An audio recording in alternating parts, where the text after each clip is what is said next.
আজকের ব্লগে আমরা দেখব হচ্ছে ফিলিপিন্সের ইল নিডোর ট্রিপটা আমার হচ্ছে টোটাল সম্ভবত 3 রাত 4 দিন। তো এই 3 রাত 4 দিনে আমরা আসলে কোন কোন জায়গায় কভার করার চেষ্টা করেছি সেটা এই ভিডিওতে বা এই ব্লগে আপনাদের সাথে শেয়ার করব। আপনারা যারা ইল নিডো আসার প্ল্যান করবেন, মানে তারা আসলে কোন কোন জায়গায় গেলে বেটার হবে। এখানে তো আসলে অনেক বিচ, অনেক আইল্যান্ড, মানে অভাব নাই। তো তার ভিতরে কোনটা বেস্ট হবে, কোন অ্যাক্টিভিটিস বেস্ট হবে, কোন কোন সৈকত দেখতে ভালো হবে, এগুলাই দেখানোর চেষ্টা করব আজকের এই ব্লগে। সো শুরু করছি ইল নিডোর একদম কমপ্লিট একটা ব্লগ। Let's go.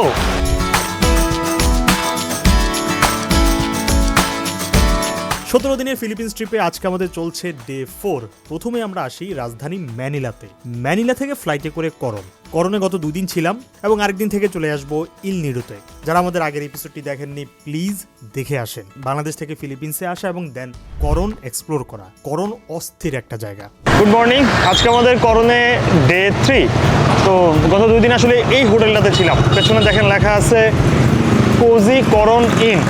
বাজেটের মধ্যে একটা ছোট্ট একটা রুমে ভালোই কাটাইছি। তবে এখন আমরা আরেকটা সুন্দর হস্টেলে গিয়ে থাকবো, ওইটা পাহাড়ের পাশেই, সুইমিং পুল সহ।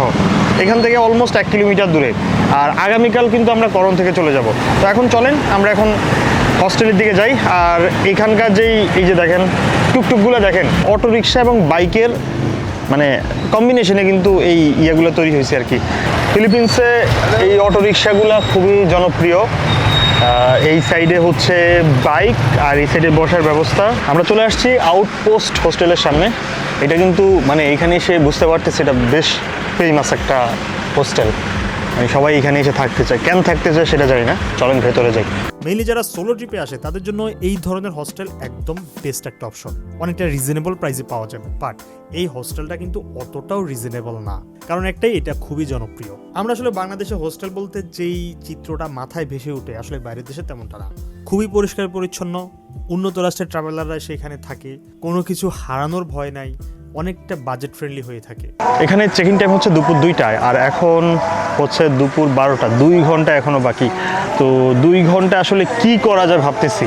আর অ্যাকচুয়ালি মানে এই হোস্টেলটাতে যেই কারণে বুক করা সেটা এখন দেখেন।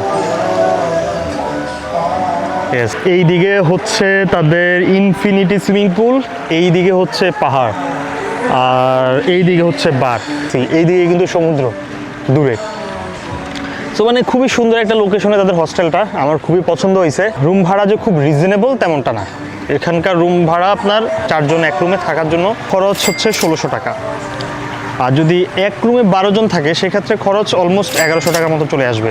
তো আমি 4 জনের রুমটাই বুক করছি। ঠিক এইখানে বসে একদিকে সমুদ্রের ভিউ, অন্যদিকে পাহাড়ের ভিউ, সুইমিং পুল, কি অসাধারণ লাগতেছে। এইদিকে ভিউটা কিন্তু ভিয়েতনামের হালংবের মতো লাগতেছে। করন সিটিতে কিন্তু একটা ম্যাকডোনাল্ডসও আছে, এই যে দেখেন পেছনে হচ্ছে ম্যাকডোনাল্ডস। ওইদিকে আরেকটা শপ ছিল, ওইখানেও খাইতে ভালো লাগছে। তো এখন চলেন আমরা ম্যাকডোনাল্ডসের ভেতরে যে অ্যাকচুয়ালি টেস্ট কেমন সেটা একটু দেখাই। সো আমরা অর্ডার দিচ্ছি হচ্ছে এই যে কোক, সাথে হচ্ছে যে 2টা রাইস নিচ্ছি একসাথে। আমাদের ওই যে 104 পেসো পড়ছে, ঠিক আছে এই প্লেটেরটার দাম, খারাপ না, খাওয়া যাবে। আজকের বিকেলের সময়টা আমরা এই হোস্টেলে কাটাইছি। আজকে আমাদের প্ল্যান ছিল যে যাব একটা বাইক রেন্ট নিয়ে এই যে মানে করন শহরে আশেপাশটা ঘুরে দেখবো। স্পেশালি ওই যে পিছনে দেখেন একটা পাহাড় আছে, ওই পাহাড়ের উপর থেকে ভিউটা দেখবো। বাট সেটা সম্ভব হয়নি। সকাল থেকে মোটামুটি ভালোই বৃষ্টিপাত ছিল। এবার নিশ্চয়ই আপনারা বুঝতে পারছেন যে কেন এই হোস্টেলটা এতটা জনপ্রিয়। এর ইনফিনিটি সুইমিং পুলটা ভাই অস্থির। যাই হোক, আপনারা যারা Philippines, Indonesia, Thailand, Singapore, Malaysia, Nepal, Bhutan, Sri Lanka, Maldives, India এই সকল দেশে নিশ্চিন্তে কোনো একটা বিশ্বস্ত এজেন্সির মাধ্যমে ঘুরতে যেতে চান, তাহলে আমি অবশ্যই রিকমেন্ড করব আপনারা ভবঘুরে হলিডেজের সাথে যেতে পারেন। পৃথিবীর যে কোনো দেশে যাওয়ার ফ্লাইটের টিকিট অথবা ভিসার জন্য ভবঘুরে হলিডেজের সাথে যোগাযোগ করতে পারেন। যারা ভবঘুরে হলিডেজের সাথে বিভিন্ন গ্রুপ ট্যুরে অ্যাটেন্ড করেছেন তারা অবশ্যই জানেন এই এজেন্সির সাথে কিন্তু আমি সরাসরি জড়িত। তাই বলবো অবশ্যই আপনারা বেস্ট সার্ভিসটাই পাবেন এই এজেন্সি থেকে। বিস্তারিত কমেন্ট সেকশনে পেয়ে যাবেন। গুড মর্নিং, আজকে আমরা যাচ্ছি ইল নিডো। আর মাত্র চেক আউট করছি হচ্ছে এই আউটপোস্ট হোস্টেল থেকে। এক্সপিরিয়েন্স ভালোই ছিল। একটা টুকটুক নিয়ে চলে আসছি আমাদের সেই হোটেলের সামনে থেকে বা ম্যাকডোনাল্ডসের সামনে থেকে জেটি ঘাটে। আর আমরা যেই ফেরিতে টিকিট কাটছি সেটা হচ্ছে যে জোমালিয়া শিপিং কর্পোরেশন। তো ওইটার টিকিট আমি কাটছি হচ্ছে ক্লুক অ্যাপ থেকে। আমি অ্যাপের লিঙ্ক দিয়ে দিব, আপনারা যারা বুক করতে চান করতে পারবেন, এবং এখানকার লোকাল মানে এজেন্সি থেকেও করতে পারবেন। অলমোস্ট 6,000 টাকার মতো পড়ছে। 6,000 টাকা, বুঝতেছেন ভাই? ওদের ফেরি ঘাটে ঢুকছি, মনে হচ্ছে এয়ারপোর্টে ঢুকছি। ঢোকার সময় ব্যাগ ট্যাগ একদম সুন্দর মতো এয়ারপোর্টে যেমনি চেকিং হয় ওইটা হয়েছে। এদিকে একটা জিনিস দেখলাম যে মানে এইখানকার সিকিউরিটি সেই লেভেলের। প্রত্যেকটা সবার ব্যাগ আসলে ওদের যে কুকুরগুলো আছে না, সিকিউরিটি কুকুরগুলো আছে না, যেগুলা মানে মাদক আছে কিনা সেটা শনাক্ত করে, তো মানে কুকুর দিয়ে সবার ব্যাগ চেক করাইতেছে। আমাদের ফেরি দেখা যাচ্ছে এই দিকে, চলেন ফেরিতে উঠি। ওই যে দেখেন বৃষ্টি হচ্ছে, তো এখানকার স্টাফরা যারা বৃষ্টিতে ভিজতেছে সবাইকে একটা একটা করে ছাতা দিচ্ছে, ভাবা যায়। এটা হচ্ছে ফেরির ভেতরের সাইড। এখানে দুইটা পার্ট আছে, একটা হচ্ছে এসি আর এটা নন এসি। দুইটার দামে কিন্তু সেম, ওই 2,800 পেসো। তো মানে উপরের দিকে গেলে আপনি খোলামেলা একটা ভিউ পাবেন, পাশাপাশি প্রাকৃতিক হাওয়া বাতাস খাবেন আর 6 ঘন্টা জার্নি এনজয় করবেন। তো আমরা আসলে নিচের তলায় সিট পাইছি। অ্যাকচুয়ালি আমি কিন্তু নিজে ইচ্ছা করে এসিতে নেই নাই, এসিতে অটোমেটিক পড়ছে আর কি। যাই হোক, মানে সিটগুলো খুবই ভালো, খুবই পরিপাটি, একদম বলতে পারেন যে বিমানের সিটের মতো। সমুদ্রযাত্রা যে কতটা ভয়ঙ্কর হতে পারে সেটা এই প্রথম আমি ফিল করলাম। মাঝ সমুদ্রে পৌঁছানোর পর আমাদের এই ফেরিটি প্রচণ্ড ঝড়ের সম্মুখীন হয়। ও মাই গড, মানে আমার লাইফে আমি যত জার্নি করছি সবচেয়ে মানে বাজে, সবচেয়ে খাতারনাক জার্নি কিন্তু আজকেরটাই। এত রোলিং, এত মানে এইভাবে করতেছিল, এমন কেউ নাই যে বমি করা নাই। আমি তো 3বার বমি করছি ভাই। বলবো যে আপনারা কেউ যদি এই মানে করণ থেকে ইলনিডো আসেন, বর্ষার সময় আসেন না ভাই, বর্ষার সময় খুবই ডেঞ্জারাস। প্রায় 6 ঘন্টার লম্বা একটা জার্নি শেষ করে প্রচণ্ড বৃষ্টির মধ্যে আমরা চলে আসি ইলনিডোতে। এসে কোনোভাবে হোটেলে এসে চেক ইন করি। জেটি ঘাট থেকে আমরা চলে আসছি আমাদের হোটেলে। হোটেলের নাম হচ্ছে ডিভাইন ইন। আমাদের প্রতি রাত পড়তেছে 2,500 টাকা। 2 রাতের জন্য আমি বুক করছি। আজকে থাকবো, কালকে থাকবো, পরশু চেক আউট করবো। আর আসার পর থেকে ভাই বৃষ্টি, কালকেও সারাদিন বৃষ্টি হয়েছে, আজকেও বৃষ্টি। জানি না আসলে কালকে আপনাদেরকে কি দেখাইতে পারবো। ইলনিডোতে আমরা কোথায়? একদম বিচের পাড়ে। দেখেন এইটা হচ্ছে বিচ, এই যে দেখেন একদম বিচের পাড়ে, কিন্তু প্রচুর বৃষ্টি হচ্ছে। মানে কি যে সুন্দর লাগতেছে চারপাশের পরিবেশটা। তো এইমাত্র আমি রান্নাবান্না করছি। আসলে বাংলাদেশি খাবারটা খুবই মিস করতেছিলাম। অলমোস্ট 6 দিন হয়ে গেছে বাংলাদেশি খাবার খাই না। এই সাইডে পাহাড়, সমুদ্র, আর আমার ছোট্ট একটা বারান্দা। দুই দিনের জন্য বুক করছি, মেবি 3 দিনের জন্য বুক করতে পারি, শিওর না। আপাতত 2 দিনের জন্য বুক করছি। রান্নাবান্নার ভালো সুবিধা আছে, রাইস কুকার আছে, ওইটাতে আসলে রান্নাবান্না করি। আর সত্যি আমি আশা করি না আমার মানে কোনো রকম রান্না হইলে হইতো, কিন্তু রান্নাটা অনেক মজা হয়েছে, অনেক। তো আজকের দিনের অ্যাক্টিভিটিস তো আমাদের তেমন কিছুই ছিল না, জাস্ট আমরা ফেরিতে করে এসেই রুমে ঢুকছি। সারাদিন বৃষ্টিপাত হয়েছে। বাট কালকে কি করব? মানে কালকে কি করার সাথে সম্পর্ক হচ্ছে যে আপনি এখানে আসলে কি কি করতে পারেন। যেমন এইখানে মানে 4টা ট্যুর খুবই জনপ্রিয়। Tour A, tour B, tour C, tour D. তো স্পেশালি ফেমাস হচ্ছে ট্যুর এ এবং ট্যুর সি। যদি ভিউটা দেখেন, ট্যুর এর প্রাইস 1200 পেসো, ট্যুর বির প্রাইস হচ্ছে 1300 peso, tour C 1400, tour D 1200। তো আমরা আসলে প্রথম দিন বলতে কালকে এই ট্রিপটা করব। এই ট্রিপটার ভিতরে কি কি থাকবে? Big lagoon, secret lagoon, 7 commando beach, Shimizu island, Payong Payong island. এটা মূলত হচ্ছে কালকে আমাদের গন্তব্য হবে। তো এখানে মানে 1200 পেসো হচ্ছে যে পার পার্সন লাগতেছে, পাশাপাশি আপনার আরও যেগুলো অ্যাড করতে হবে এটার সাথে, সেটা হচ্ছে যে এখানকার এন্ট্রান্স ফি, ওদের যে ন্যাশনাল ফরেস্টে ঢুকবেন সেটার ট্যাক্স, এগুলো সব কিছু মিলিয়ে 1600 পেসো হয় আর কি। Good morning. আজকে আমাদের ইলনিডোতে ডে 2। তো আজকে আমরা মানে সাইট সিইং করবো। সাইট সিইং বলতে মানে আমরা একটা এখানকার যে ফেমাস যে ট্যুরটা, ট্যুর এ, ওইটা করতে যাচ্ছি। গতকাল থেকে খুব ভালো বৃষ্টিপাত হয়েছে, বাট আজকে আমরা লাকি যে আজকের ওয়েদারটা বেশ ভালো। এখানকার ওয়েদার সম্পর্কে আগে থেকে বলতে পারবেন না। আজকের জন্য মানে আমাদের ট্যুর গাইড হচ্ছে জুরাল। এখানকার ভাই মানে গাইডগুলো কিন্তু সেই, আমি যে ওই যে লাস্ট ইয়েতে করছি না, করণে করছি না, ওই গাইডটা একদম এক্সট্রিম লেভেলের। মানে এখানকার গাইডগুলো কিন্তু অস্থির। এইখানকার মানে সবাই, অটো চালক থেকে শুরু করে একদম যে মানে এখানে সিগারেট বিক্রি করে, পান সিগারেট বিক্রি করে, সবাই খুব ভালো ইংলিশ বলতে পারে। এই জিনিসটার জন্য অ্যাপ্রিসিয়েট করতে হয় ফিলিপিন্স ট্যুরিজমকে। এটা হচ্ছে আমাদের আজকের ঘোরাঘুরির জন্য বোট। এদের বোটটা কিন্তু একটু ডিফারেন্ট আছে, মানে বোটটা কিন্তু চিকন হয়, বাট দুই সাইডে দুইটা ডানা আছে, দেখছেন? এটা আসলে স্ট্যাবিলাইজার হিসেবে কাজ করে। সমুদ্রে যখন যায় তখন প্রচুর পরিমাণে ওয়েভ থাকে, সো এটা থাকলে আসলে ওই ওয়েভটা ফিল করা যায় না। এখন আমাদের ট্রিপ শুরু হচ্ছে, চলেন যাওয়া যাক। এখন সকাল 9:30, আমরা যাত্রা শুরু করতেছি এখন সাইটসিং করার জন্য, মানে আইল্যান্ড হপিং করার জন্য। আর এটা হচ্ছে আমাদের সম্পূর্ণ বোট। অলমোস্ট আমরা হচ্ছি 15 জন। বাংলাদেশ থেকে যারা ফিলিপিন্সে আসে তাদের কিন্তু প্রথম উদ্দেশ্যই থাকে এল নিডোতে আসা এবং এখানে এসে এই ট্রিপটা করা। সেজন্য প্রথমে যেটা করতে হয়, ঢাকা থেকে ম্যানিলা থেকে পোয়েট্রো প্রিন্সেসা সিটি, দেন 4 ঘন্টা গাড়িতে জার্নি করে এল নিডো যাত্রায় আমাদের প্রথম গন্তব্য হচ্ছে 7 কমান্ডো আইল্যান্ড। এল নিডো ট্যুরের প্রথম গন্তব্য হচ্ছে আমাদের 7 কমান্ডো আইল্যান্ড। যে আইল্যান্ডটা এতটা সুন্দর, আমি জানি না আসলে এই আইল্যান্ডটা কতটা বড়, বাট আমি এখন যেখানে আছি এখান থেকে চারপাশের মানে দূরের পাহাড়ের একটা ওয়াইড ভিউ পাওয়া যাচ্ছে, 360 ডিগ্রি ভিউ পাওয়া যাচ্ছে। এবং আমি এখন যেখানে আছি এখানে দেখেন সাদা বালি, নীল সমুদ্র, মানে বিচ সৈকতটা খুবই সুন্দর, সুইমিং করার জন্য একদম পারফেক্ট জায়গা। আর এই দিকে দেখেন নারিকেল বাগান। আজকের দিনের প্রথম গন্তব্য 7 কমান্ডো আইল্যান্ড দেখে মোটামুটি আমি বেশ মুগ্ধ। অনেকে এটাকে দ্বীপ ভেবে ভুল করতে পারেন, এটা আসলে এল নিডোর মূল ভূখণ্ডেরই একটা অংশ। যতটুকু জানা যায়, দ্বিতীয় বিশ্বযুদ্ধের সময় জাপানি 7 জন কমান্ডো বা সৈনিক এখানে বেশ কিছুদিন আশ্রয় নিয়েছিলেন। সেই থেকে হয়তোবা জায়গাটির নাম 7 কমান্ডো আইল্যান্ড। আপনারা তো বিচের পাড়ের ভিউ দেখছেনই, বাট সৈকত থেকে যদি একটু ভেতরের দিকে আসি, যেখানে হচ্ছে যে নারিকেল গাছের সারি, সেখান থেকে ভাই এত সুন্দর লাগতেছে, মানে কি বলবো, এটা বিশ্বাস করার মতো। আমরা যদি পেছনের দিকে তাকাই, এখানে হচ্ছে নারিকেল বাগান, নিচে আপনার যদি দেখেন একদম ধবধবে সাদা বালি, হ্যাঁ এই যে সাদা বালি, আর পেছনে হচ্ছে ব্লু ওশান, একদম ব্লু কালারের সৈকত, এবং দূরে হচ্ছে পাহাড়। এইটা ভাই মানে ইনস্টাগ্রামের ছবি তোলার জন্য একদম পারফেক্ট জায়গা এবং পারফেক্ট প্লেস।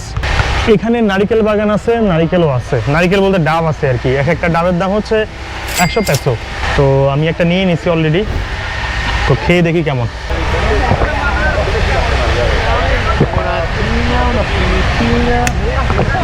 এটা অতিরিক্ত মিষ্টি না, বাট চলে আর কি।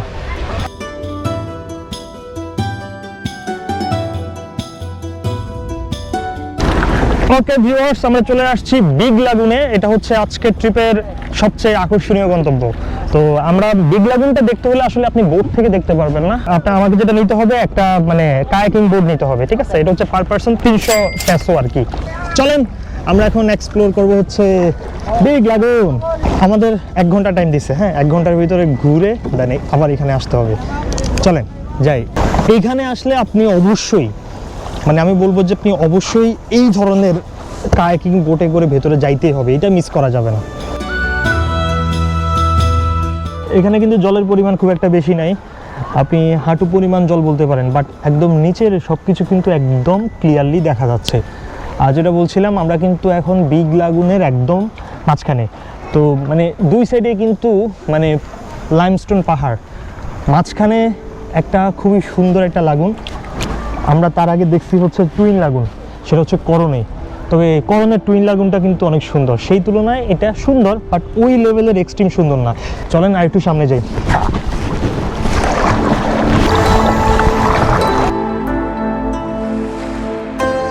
আমরা কিন্তু ওই সাইড দিয়ে ঢুকছি, বের হব মেবি এই রাস্তা দিয়ে, বাট তার আগে একটা মজা আছে। মজাটা হইল ঘুরে আসার পর জলের কালারটা দেখেন কতটা স্বচ্ছ। ওইদিকে হচ্ছে মানে ব্ল্যাক কালারের পাথর জলের নিচে, যার কারণে জলগুলো কালো দেখায়। এইদিকে হচ্ছে একদম ব্লু কালার দেখায়। ওইটা কিন্তু মজার বিষয় না, মজার বিষয় হচ্ছে আমরা কিন্তু একটা গুহার ভেতরে ঢুকতেছি, এইটা হচ্ছে মূল আকর্ষণ। দেখেন সবাই ওয়েট করতেছে, আমরা অলরেডি চলে আসছি গুহার ভেতরে।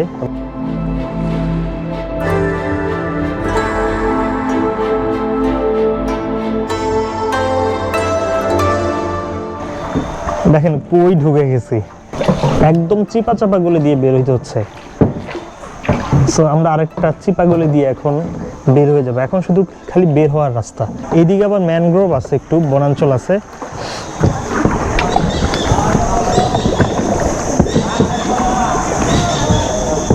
আমরা এই দিক থেকে ভিউটা কিন্তু সেই লাগতেছে, মানে ওই দিক থেকেও এই দিকে যেই মানে পাহাড়গুলোর ভিউ আছে না, অসাধারণ ভাল লাগছে ভাই এই জায়গাটা। এখানে আসার পর আমি আমার মানে সিনেমাটোগ্রাফারকে খুব মিস করতেছিলাম, বাট আমার ভিডিওগ্রাফার কিন্তু ওই যে দেখেন সে হাই, সো ওরা কিন্তু আমার ভিডিও নিচ্ছে যে তুমি তোমার ব্লগে এটা ইউজ করতে পারো। বিগ লাগুনের খুবই সুন্দর ভিউ এনজয় করে আমরা চলে আসি সেমুজু আইল্যান্ডে, এবং আজকে দুপুরে খাবার দাবার কিন্তু এখানেই হবে। তো আমাদের দুপুরে খাবার কিন্তু চলে আসছে। নর্মালি ওদের দুপুরে খাবারে কি কি আয়োজন থাকে সেটা একটু দেখাই। মানে এটা কিন্তু তাদের খুবই ফেমাস কিছু ফুড তারা সার্ভ করে, যেমন এখানে সর্টেড চিংড়ি মাছ, এটা খায়া দেখছি একদম কাঁচা কাঁচা, সোজা কথা হচ্ছে এটাই। চিংড়ি মাছের একটা মানে গ্রান আপনি পাবেন। নুডলস আছে, এটা খাইতে মোটামুটি খারাপ না। ভাত, এটা হচ্ছে যে শুকরের মাংস, এটাও হচ্ছে চিংড়ি। চিকেনটা দেখতে ভালো লাগতেছে, সম্ভবত চিকেনটা খাইতে ভালো হবে। সালাদ আছে, কলা আছে, স্প্রিং রোল আছে। এই মাছটাও কিন্তু একদম বলতে পারেন যে কাঁচা কাঁচা আপনাকে সার্ভ করা হচ্ছে আর কি, কোনোভাবে মানে এটা না পুরো কাঁচা কাঁচা খাবার খায় একদম। মাছের যে অরিজিনাল মানে গ্রান টেস্ট ওইটাই আপনি পাবেন। আমার বারবিকিউ ফিশ আছে, তারপরে সালাদ, আবার এটা কি জানি একটা দিছে টোফু টাইপের কিছু একটা। এই হচ্ছে টোটাল প্লেটারটা, ঠিক আছে। এটা হচ্ছে আজকে দুপুরের আমার খাবার। খাবারটা কিন্তু ভালো হয়েছে, মানে যে কটা নিছি, যেমন রোলটা কিন্তু হেভি টেস্টি হয়েছে, চিকেনটাও ভালো হয়েছে, সালাডটা ভালো হয়েছে, মানে আমি যেগুলো নিছি ওগুলো খুবই ভালো হয়েছে। আর বাকিগুলা আমার বিশ্বাস নেই আসলে কতটুকু ভালো হবে। এই আইল্যান্ডটা কিন্তু খুবই সুন্দর লাগছে আমার কাছে, ছোট্ট একটা আইল্যান্ড, কিন্তু আইল্যান্ডের পাশে আরেকটা ওই বিগ লাগুন দেখছি, বাট ওইটা সম্ভবত ট্যুরিজম কোনো স্পট না।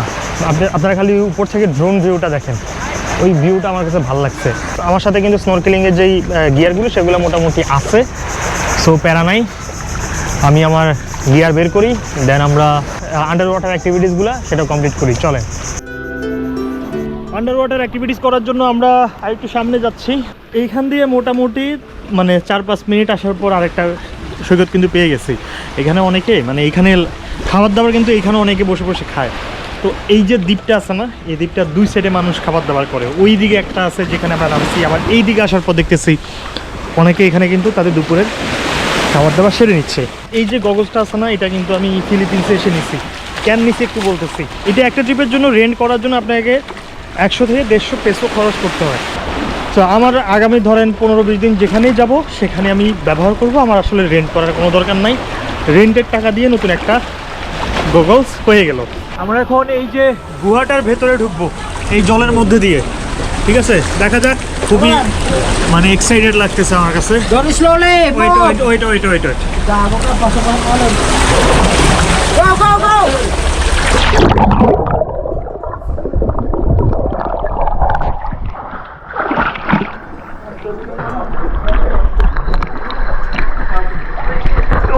ওয়েট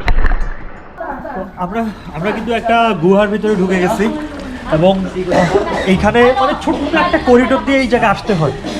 তো চলেন আপনাদেরকে এবার দেখাই যে এখানে আসার পর অ্যাকচুয়ালি কি দেখতে পাবেন। হ্যাঁ, আমি আপনাদেরকে এখন দেখাচ্ছি জলের নিচের মানে ক্রিস্টাল ক্লিয়ার ওয়াটারটা দেখাচ্ছি।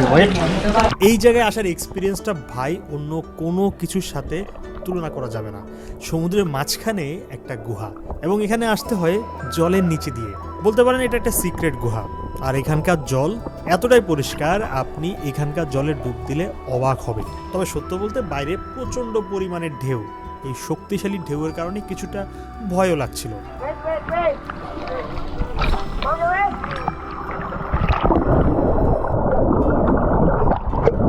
আমি এখন যেখানে আছি এটার পেছনের এই দুই পাহাড়ের মাঝখানে সামনের প্রাচীরটা দেখেন।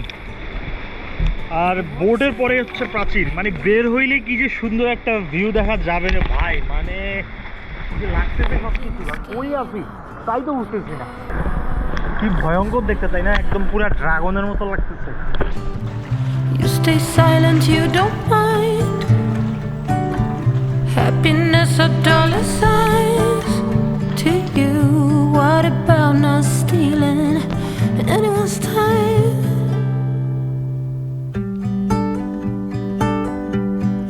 Anyone's এখন যেখানে আসছি এটা হচ্ছে স্নরকেলিং পয়েন্ট। এই যে এই দুই পাহাড়ের মাঝখানে এখানে স্নরকেলিং করব, চলেন নামা যাক। ফিলিপিন্স ট্রিপের মূল মজাই হচ্ছে ওয়াটার অ্যাক্টিভিটিসে। যারা জলে নামতে ভয় পান তারা আসলে ফিলিপিন্স এসে মজাটা তেমন একটা পাবেন না। হ্যাঁ, সৌন্দর্য দেখবেন, তবে এই ধরনের স্বচ্ছ জল এখানে যদি আপনি স্নরকেলিং না করেন, স্কুবা ডাইভিং না করেন, তাহলে আর কি করলেন ভাই। যাই হোক, আজকের দিনের একদম শেষ গন্তব্য হচ্ছে এই জায়গাটা। আশেপাশে খুবই সুন্দর একটা পরিবেশ। আমাদের বোটটা বেশ অনেকক্ষণ থেকে এখানে স্টে করে শুধুমাত্র এই সুন্দর জায়গায় স্নরকেলিং করে এই সুন্দর সুন্দর জলের নিচের মাছগুলো দেখার জন্য। এবং সারাদিনের ট্রিপ শেষ হয় বিকেল 4টার দিকে। আজকের এপিসোডটা এখানে শেষ করতে হচ্ছে। দেখা হচ্ছে নেক্সট এপিসোডে। নেক্সট এপিসোডেও কিন্তু আমরা এল নিডোর আরেকটা অ্যাক্টিভিটিস করব, মানে নেক্সট এপিসোডটা হবে এল নিডো নিয়ে।